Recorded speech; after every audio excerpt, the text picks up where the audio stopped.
No PowerPoint tonight. Huh? No PowerPoint tonight. No PowerPoint? It's not taking input. Huh. Y'all fixed it in Florida. Yeah, I just turned it on. Y'all need a new one. I like that advice, Adeline. Get a new one. Who said that? This is Adeline. Good to see everybody tonight. It's time to go ahead and get started. We are having some technical trouble. I've talked with IT, and he gave me a couple things to check. It didn't do anything, and he said, "No what?" And Adeline has a great fix for us. Get a new one. Yep. Sounds like a good solution to me. Glad everyone's here tonight. Linda is at home, at their home, taking care of a cousin of hers. She had a pain block this morning due to some back pain that she's been having. Her name is Cindy Thompson, so we want to remember her. And thankful for the state troopers that allowed David and Nancy to get here on time. And Told him I had a connection. oh, that's right. Okay. And then Tiffany had a headache most of the day. Took a nap, got up, headache was gone, but nausea. Not good. We'll see what happens with that. So it's just me and the kiddos tonight. Healthy meal of Taco Bell before Sergeant. Absolutely. All right. Benny talked with Jay today. Jay is, right now, he's willing to talk. So if you reach out to him, he'll probably reach back. He is struggling though. The panic attacks seem to be getting worse. He basically cannot drive at night. So we definitely want to remember him and reach out to him and encourage him. He is definitely open to encouragement right now. And so now's the time to do that. All right, we'll have a prayer, and then we will sing number 326, if you want to go ahead and get your songbooks out. For a moment, I thought I might have to teach David's lesson tonight. So I was doing some research and saw this song on his PowerPoint.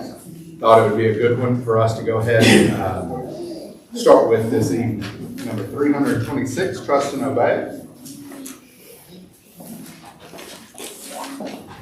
Do the little ones even know how to use songbooks? Yes. Yeah. Oh, thank you, Coleman. Appreciate it, buddy. The kids are rolling tonight. I think you ought to keep them in here, David. The kids are on it tonight. All right, let's have a prayer, and then we'll sing our song. Wonderful God and Father in heaven, we are so thankful for all that you do for us. We are thankful for this evening that we have to put aside the cares of this world, to focus on you, to focus on one another. We're thankful for your good book, which tells us about you. It tells us about how we should live.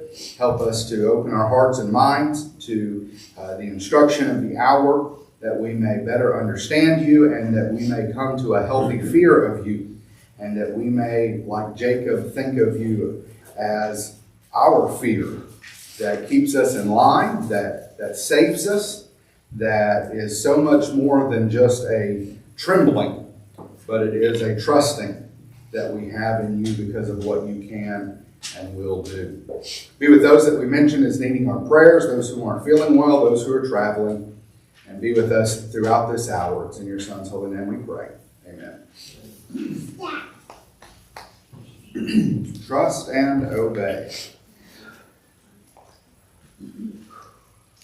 If I can remember, we're going to do the 4 verses, then the chorus.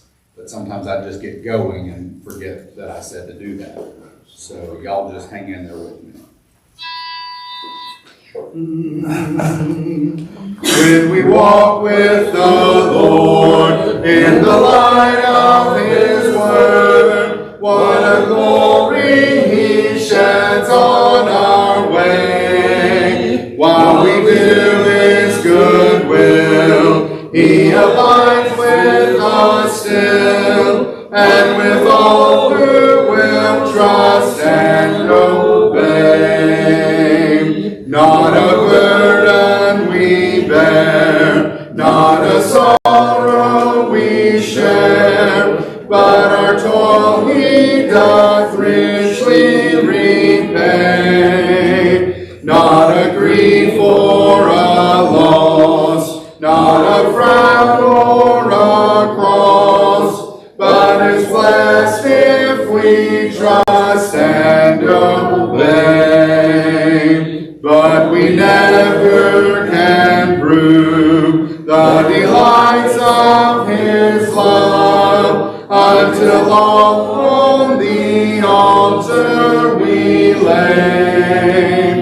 For the favor he shows and the joy he bestows are for those who will trust and obey. Then in fellowship sweet we will sit at his feet, or will walk by his side in the way. What he says we will do, where he sends we will go. Never fear, only trust and obey. Trust and obey, for there's no other way to be happy in Jesus, but to trust and obey. Go to class.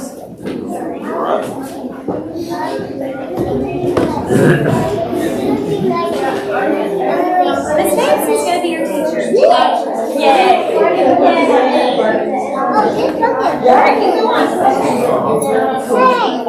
Let's go. That's Grandpa's Bible. He's going to teach in here. We're going back Where'd you go? here. There'll be some musical theater. You went on a field trip today? Where is that? You know the lines they have after school? Ohio? I don't know. Well, In it was a Ohio? You went to virtual- Ohio today? No, it was a virtual. Virtual field trip. Oh, that was He said his kids are all right. I'm not a born Hey, I guess you So said when you butcher. said there'd been some afternoon, I was like, I don't either. They're on the back table. Okay. How's your daughter? She's 15. I'm like, she's sweet. She is sweet to everybody. How's Linda's cousin doing? So, y'all are doing a good job. Thank you. Well, you mean long term? Well, no, did she have some procedure or something done? Yeah. She recovered from that, okay? Yeah, so far she said. Said it takes some weeks. Yeah, so you kick in. Unless you had one before. Yeah, I think so. I think They have to spread them out. yeah, I think she said they allowed her 4. Yeah. Uh, And honestly, it seems like folks who have those, sometimes they work a little, and sometimes they it don't. depends on probably how big aim Yeah. doctors.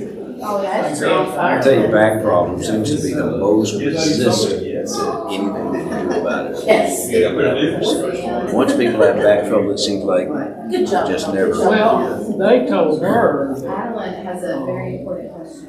her side nervous. I don't know. Periodically, they like research. She's got 2 bad knees in the They bed. research this date, a couple of months But ago. something, They were diagnosed all up in nature. I don't So know this if how it's they back, it must be got to be in the back, like that side nerve.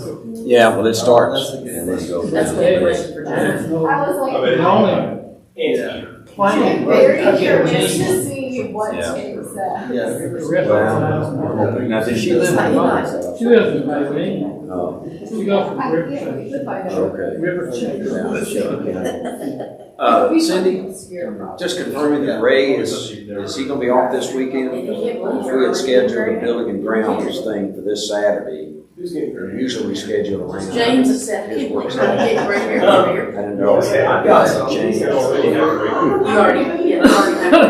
You don't know originally, I will have, and I like it, but Cameron's thinking of. I bet his official reminder to take care of that.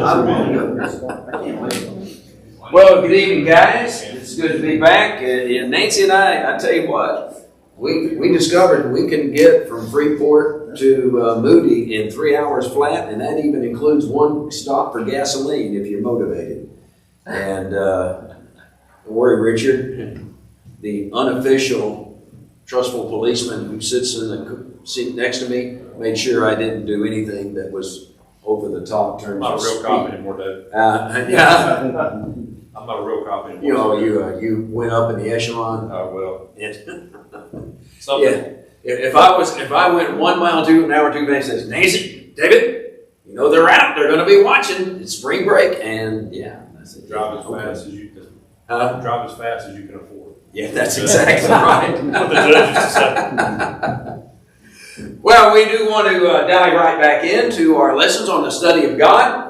And it is a little bit of a challenge since I had hung so much on my PowerPoint for tonight. And I was so pleased with that. And I'm thinking maybe a little bit of pride must have crept into my PowerPoint. And the Lord took care of my pride by destroying our PowerPoint. I don't know if the Lord's hand was in that or not, but there is that. It always reminds me of many, many years ago. We had bought, when I was a kid, we lived in Minneapolis in 1964, 65, and we were going to take a trip to Savannah, Georgia, where my folks were from and where I had a lot of relatives, and Dad had just bought a brand new 1967 Buick, wasn't the Riviera, it's a big barge, Buick Electra 225.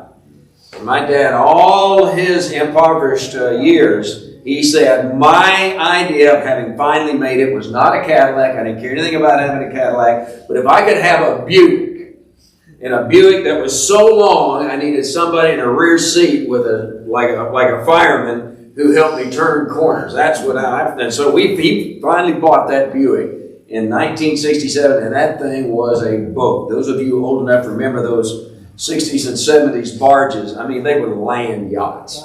And, he was so proud of that car and so tickled to death to get it. We were going to drive that thing to Savannah, Georgia. We're going to show it off to all the relatives and all the folks and the aunts and uncles. And we were so looking forward to that. But one morning, Dad got up to go to work and he went and put his britches on, his back went out. Doctor told him, no driving for you. We had to take a plane to Savannah, Georgia. And I remember my mama saying, Ralph, you were too proud of that car, and that was the Lord punishing you for being too proud of the car. I didn't, certainly when I was 13, I wasn't going to tell Mom, but in retrospect, I thought, Mom, probably if he had sat down to put on his pants instead of trying to stand on one leg, we might have been able to drive that Buick to Savannah, but I'm not sure it was the Lord. It may have just been standing on the leg wrong. But anyway, so much for my PowerPoint. But I've got it right here. If I can just have eyes enough that are sharp enough to look at it, well, I think we can muster on. Tonight, a study of God, and you know where we always start. And instead of asking for you to just respond chorally, I'm going to really put you on the spot, and I'm going to point at somebody, and I'm going to say, what is one of the 3 goals for our studies this quarter? If you get nothing but these 3 things, then you've got something very important. I'm going to leave Derek and Christina alone since we're not going to pick on our newbies. But all you opies should know this, all right? I'll even let somebody raise their hand to just come up with the first one. What are the 3 things we hope to get out of it? Hand laid is a hand played. All right, go for it. What's one? See God more clearly. Why do we put more in there? Why not just say, see God completely clearly? We're going to know everything. We're going to see all there is about God, and it's going to be crystal clear, and we'll get our minds completely around it, and we will have it. We will know it. Never happened. It's just not going to happen. Why is that never going to happen? Because our puny minds can't comprehend God. By token of the fact that He's God, and we are not. If we understood God clearly, saw everything God saw, had every penetrating insight that God has, what would we be? We'd be God. And remember, our statement is, there is a God, and He's not me. We need to remember, we're never going to understand. But we can see God more clearly than we do now. We can study and immerse ourselves in the Scriptures and have a clearer grasp of Him. And that is a lifelong journey. All right, what's the second thing? Go to array their names. All right, go ahead, Victor. Love God more All right, passionately. if we see God more clearly, that should lead us to love Him more passionately. The more we understand about who God is and His character and His holy nature and what He has done on behalf of mere puny man and the provisions He has made for our welfare, both physical and spiritual, how can that do anything but cause us to love Him more passionately? If we see God more clearly and have been led to love Him more passionately, then that will finally lead us to serve God more faithfully.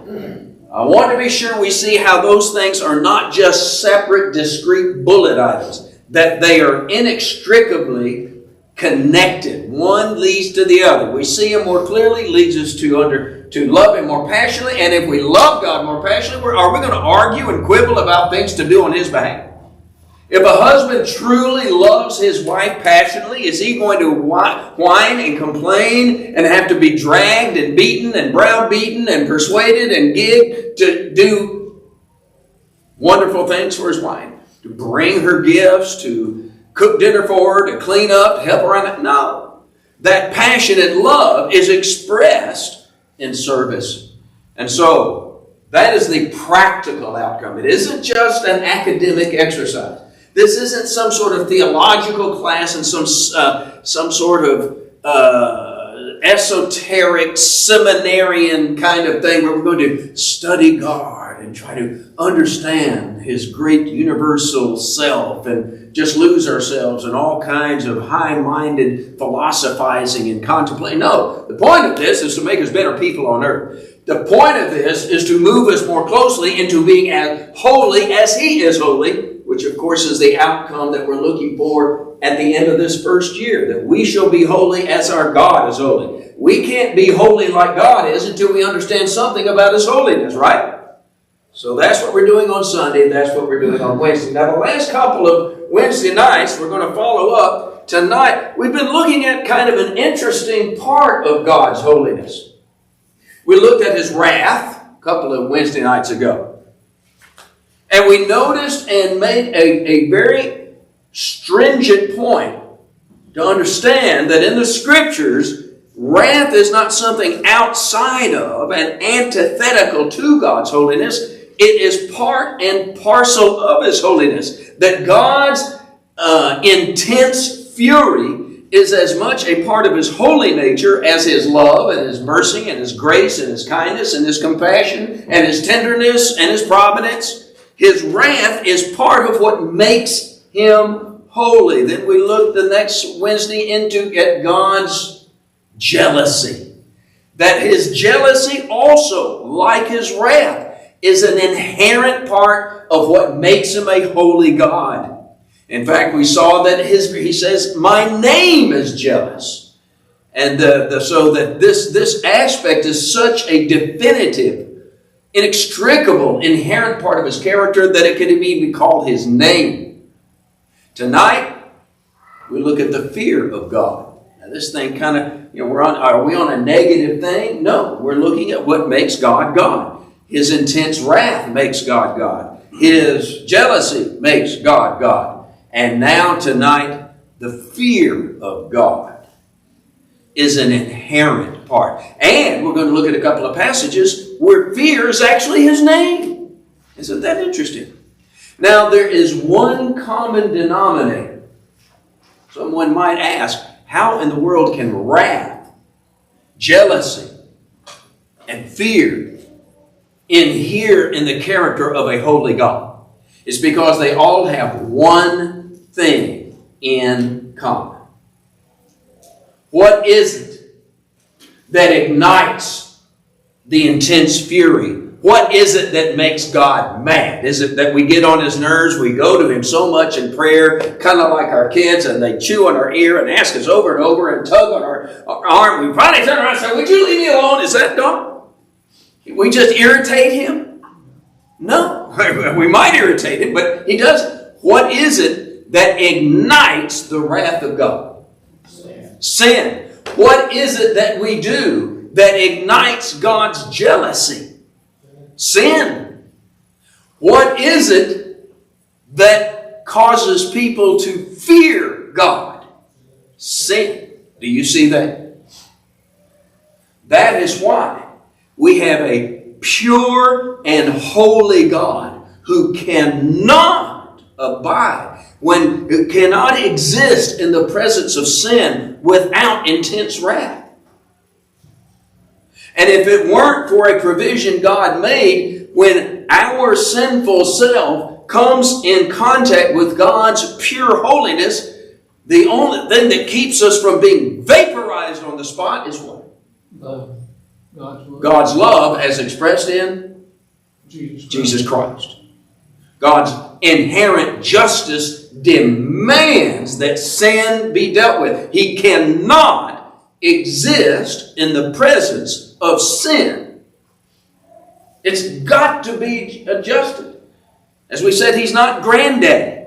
He can't just say, don't worry about all that stuff. I know I gave out all those rules and regulations and thou shalt this and thou shalt not. But I'm such a God of love and I've got so much compassion. Y'all just forget all that stuff and all y'all just come on into heaven anyway. We'll just all get along fine. It's just not going to work that way. You remember, some of you, maybe just a couple of us, you remember when the Apollo astronauts were rehearsing on the top of the great Apollo rocket. You shut up. And they were killed in a fire. I think it was Apollo 8. Gus Grissom, a guy named White. There was 3 of them. And they were going to be the first 3 to the moon. And they were doing some practice on top of this in the capsule on the launch pad. And there was a fire and they were killed. Well, I think it was called Apollo. It may have been. I'm trying to remember who the third. They named schools after all of them in Huntsville. There's a Gus White. There's a Gus Grissom. Grissom. There's a Grissom High School. Anyway, do you remember what happened? Maybe not. Let me take you down, and you'll, I hope, see the point of me bringing this up. They found out what the problem was. The problem was they thought it would be a great idea to infuse that capsule with pure oxygen. You know, the oxygen that we breathe is not pure oxygen. It's admixed with other gases, not toxic to us, but it's not pure oxygen. But in that capsule, they had pure oxygen. Will you think of that pure oxygen for me as a pure God? There's nothing else. It's absolutely pure. Will you draw that parallel in your mind? You've got an atmosphere of pure oxygen. Well, what happened is some wire in there sparked. It flashed fire, caused a flash fire that vaporized them almost instantaneously. Will you think of that spark as human sin? So when sin comes in contact with a pure, holy God, vaporize us on the spot. That's what God's justice would demand. His wrath, His jealousy. And so He doesn't want to do it because He does love us. And so He made provision to cover that justice by taking one who was innocent, His Son, and having Him serve as the sacrifice to atone for our sinful guilt. Why not let us sacrifice? Why not put David up on the cross to atone for David's guilt? Because you're not pure and holy. No, I'm not the pure, spotless lamb. Remember, that was the whole point. We've been reading in Leviticus and Numbers that the Passover lamb had to be a pure lamb, spotless and without blemish. It had to be perfect. Last time I checked, David's not perfect. I would be an inadequate sacrifice to atone for my own sin. I can't cover that justice problem. But then we have a spotless lamb. That is what stands between us and instant death. Same thing with God's jealousy. When we turn aside and our loyalty and our attention and our energies and our priorities turn away from God to something else, that's sin. What stands between me and God instantly killing me? The sacrificial atoning death of Jesus Christ. Tonight, the fear of God is where we go next. There's an interesting passage in Genesis chapter 31. If you want to flip over there very, very quickly, since I don't have these on the overhead, we're going to test our knowledge of the Scriptures and how fast you can flip to things. So we're in Genesis chapter 31. There's a couple of interesting passages. You know, I mentioned that God's name is fear. I wonder if Benny remembered what passage that is. No. All right, well, here we go. Make a mark on the wall over there, will you, Richard? David found a passage that Benny was not totally, that just doesn't happen. All right, look at verse 42 of Genesis 31. If the God of my father, the God of Abraham, and the fear of Isaac had not been at my side, and then the rest of the verse goes on. Now you skip on down to verse 53. So Jacob swore by Yahweh.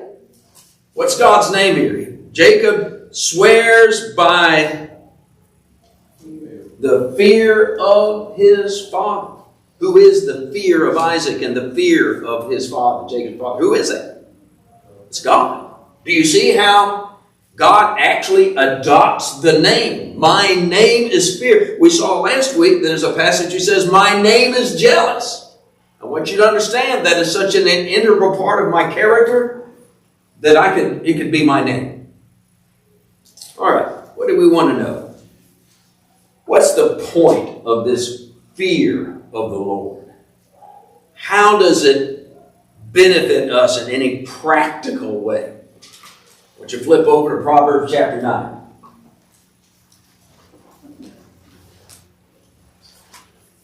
Nathan, you flip over to Proverbs 14. Have that ready. Who's got Proverbs 9? Anybody got Proverbs 9? All right, Victor, flip down to verse 10. What does the fear of the Lord provides a foundation for it? Wisdom. The fear of the Lord is the beginning of wisdom. If we want the kind of wisdom that's going to lead us in the kind of life that's going to be productive and positive and ultimately lead us to heaven, it's going to start right here with fear. It starts at fear. It starts with fear. Nathan, chapter 14, verse 27. What else besides wisdom? The fear of the Lord is the fountain of life, that one may turn away from the snares of death. The fear of the Lord is the source of is life. And the rest of that verse kind of explains it a little bit. We're going to go into more. How does the fear of the Lord bring us to a fountain of life? By making us what? By turning us away from what? Snares of death. By the snares of death. Those things that would ensnare us and kill us. A healthy fear, spiritual fear, will help us avoid that. So 2 things. Thing 1, this fear of the Lord is the foundation of the wisdom we must have and understand in order to reach heaven. Spiritual wisdom, not wisdom in a classroom. And second, it is the fountain of life. It is what will turn us aside from the things that would kill us spiritually and turn us toward the things that would bring us life. All right, what do we want to get out of this lesson? 3 things. Listen carefully, it's not up there. This fear, what kind of fear leads to wisdom and life? That's what we're going to look at, and I want you to remember 3 things, 3 characteristics of the fear that will lead to wisdom and life. You ready? This is the fear that's going to lead to wisdom and life. Are you ready? This is the fear that's going to lead to wisdom and life. All right, let's try that one more time. This fear is going to lead us to and to. All right, what is that fear like? That fear like is number 1. That fear is going to involve dread. D-R-E-A-D. Dread. Fright. Scared. Should we be scared of God? I think the Bible says we should. And if we don't have that kind of dread, then we're not going to have the fear that produces wisdom in life. Second, that fear that leads to wisdom in life is going to involve awe. A-W-E. Do you see that's a little different than fright, right? I can be awed by something that I'm not afraid of. I can be afraid of something that I'm not awed by. But the fear that's going to produce wisdom in life is going to involve dread, it's going to involve awe, and finally, it's going to involve obedience. The fear of the Lord that produces wisdom and involves dread. Repeat after me, dread. One more time, dread. One more time, dread. I'll make y'all do what I had in high school, stand up and say it. Dread. Yeah, scared to death. Don't you remember the old, Everybody Loves Raymond episode where Robert wants to ask Amy's parents for permission to marry her? And Amy's parents are the caricature of conservative religious folk. They are what other people think we are. Very prim and prudish and really silly, and they're always building jigsaw puzzles of Jesus, and I mean just silly, a silly caricature. And so Robert goes to them and he gets turned down. You're just not the kind of person we want to marry. So he takes Raymond with him to try to convince him. And he tries to convince them that he says, I promise you guys, we are God-fearing people. God-fearing people. We're scared to death. I always think of that. Well, in a sense, Robert was on to something. All right. This fear involves dread, awe, obedience. Let's look at those. Let's look at dread. There is a Hebrew word for fear called pachad. If I say pachad, say pachad. Pachad. Oh, come on. Pachad. Victor, say pachad. Pakad. Very good. Excellent. I have no idea if that's the way that is said, but it sounds very Middle Eastern. Pachad. P-A-R-K-H-A-D. Pachad. It literally means terror and awe together. That's the word we're looking at. That's the word we're looking at. And I Googled up, you remember last time I Googled up wrath and came up with some interesting pictures, and I Googled up jealousy and we came up with some interesting pictures, because pictures can be much more illustrative and clarifying than sometimes dictionary definitions. This time I did the same thing. And I wish I could show you this. One of the pictures that came up, in fact it came up dozens of times, was a picture of a coat of arms of a Scottish clan called Munro, M-U-N-R-O. Now, all Scottish clans, Nancy's ancestry is the Keith clan, and their motto is always inscribed on their shield. The motto of the Munro clan, when I Googled this up, says, "Dread God." Isn't that interesting? The guiding principle for them that directed and informed their way of living was dread God. You think that's a good motto? Let's look at a passage or two. What did Jesus say about being afraid of men or being afraid of God? Matthew chapter 10, verse 28. You remember? Fear not them which kill the body. Don't be afraid. Don't dread men who can only do what?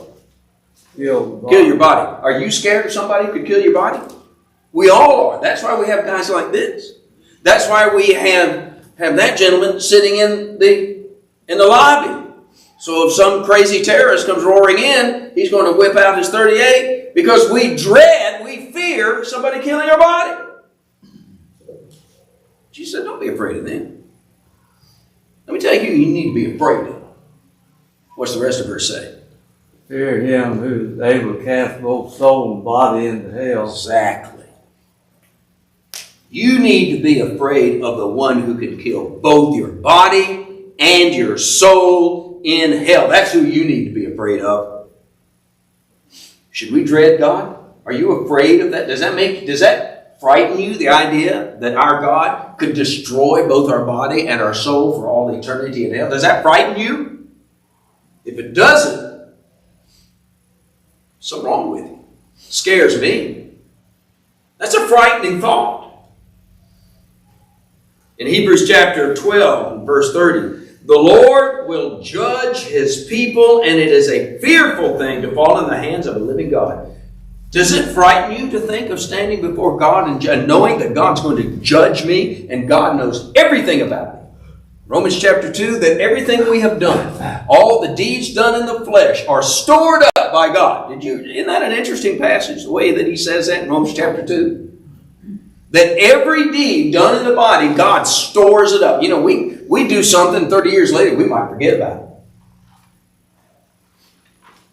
And because we've forgotten about it, it's like it never happened, doesn't exist. God doesn't forget. He's got it all stored up in the box. Everything, every thought, every crummy thought you've ever had, every hateful thing you've ever done, every untoward and hurtful word you've ever uttered, every act you've ever committed, every act you should have committed but were too lazy or too lacking in commitment to do before God, every service you should have rendered that you didn't render because you were too carried away by some other idol in your life, all of that's in the box. You understand that? Do you understand that? And then when we stand before God in judgment, God gets out the box and opens it up. Does that scare you?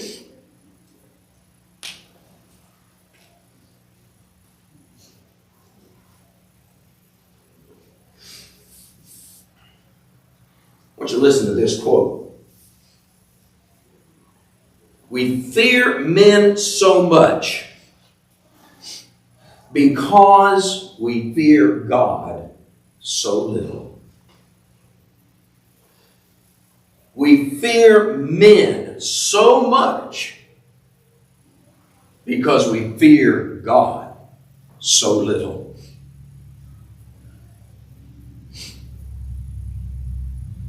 One fear cures another. And when man's terror scares you, turn your thoughts to the wrath of God.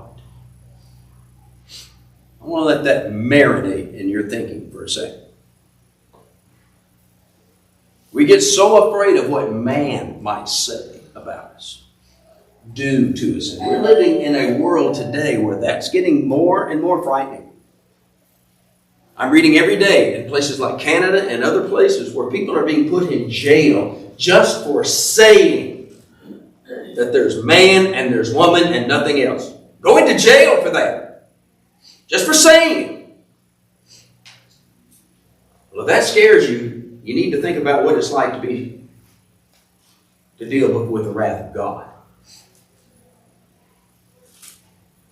Let's go to awe very quickly. Let me give you some synonyms for awe. Wonder, amazement, astonishment, reverence, admiration, veneration, respect, wonderstruck, open mouth, astonished, gobsmacked.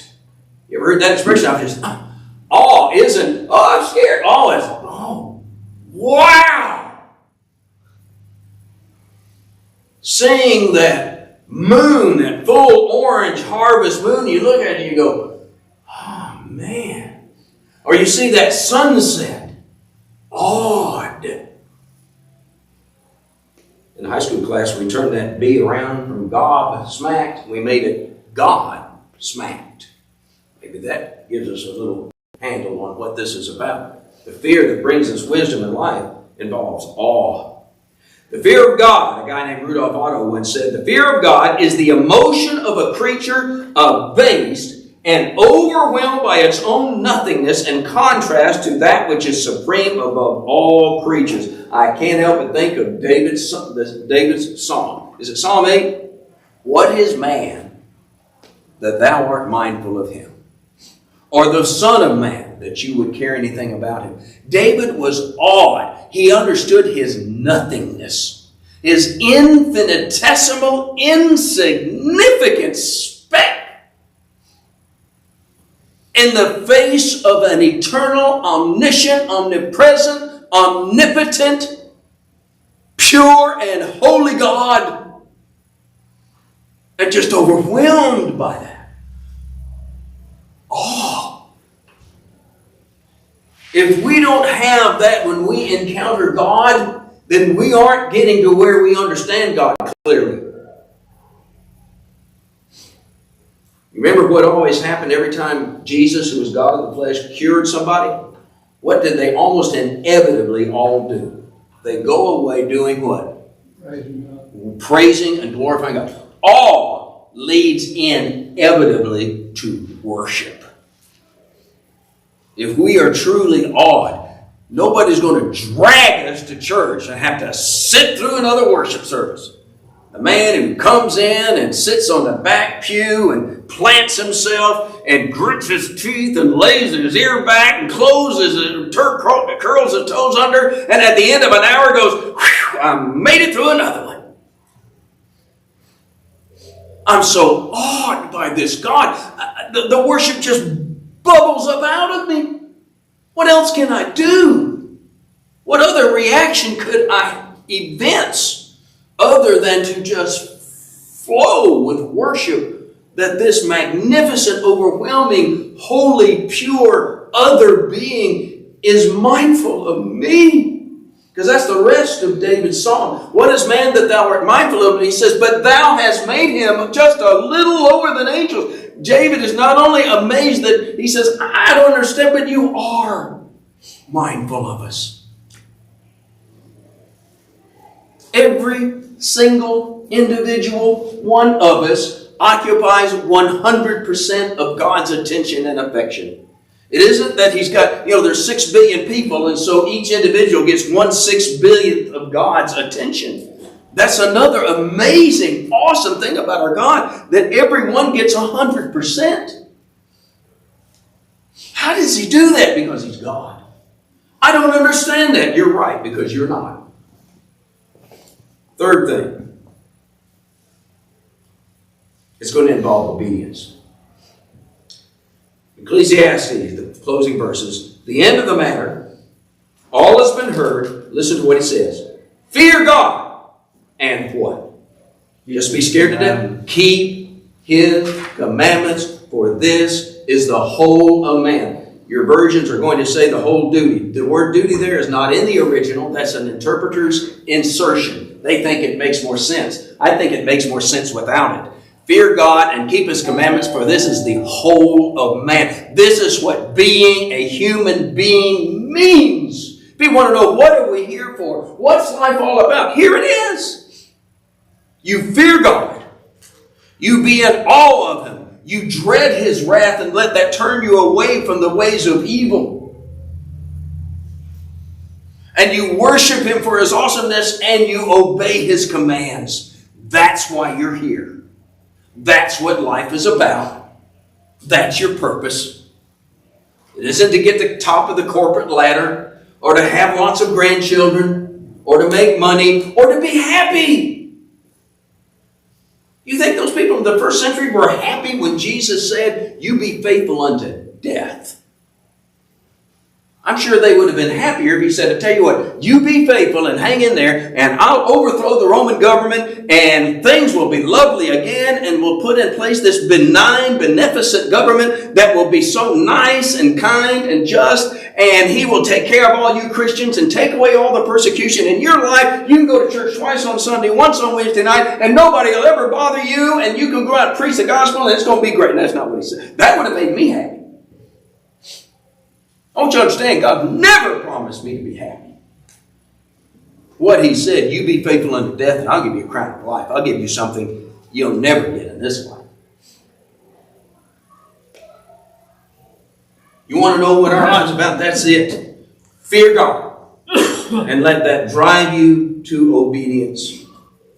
1 Peter chapter 1, verse 15, verse 17. Be holy yourselves. There's that. Be holy like. Be holy yourselves in all your conduct. And conduct yourselves with fear. Fearing God and being holy like God isn't walking around like this. See how holy I am? Amen. I walk around and I'm muttering prayers all the time because I am just so holy. I've got this aura around me that makes me. No! You be holy in how you act, in all your conduct. We evince our holiness and our fear of God in how we speak, what we think, what we do, how we interact with other people. That's the holiness of God. Blessed is everyone, the psalmist says, who fears the Lord, who walks in His ways.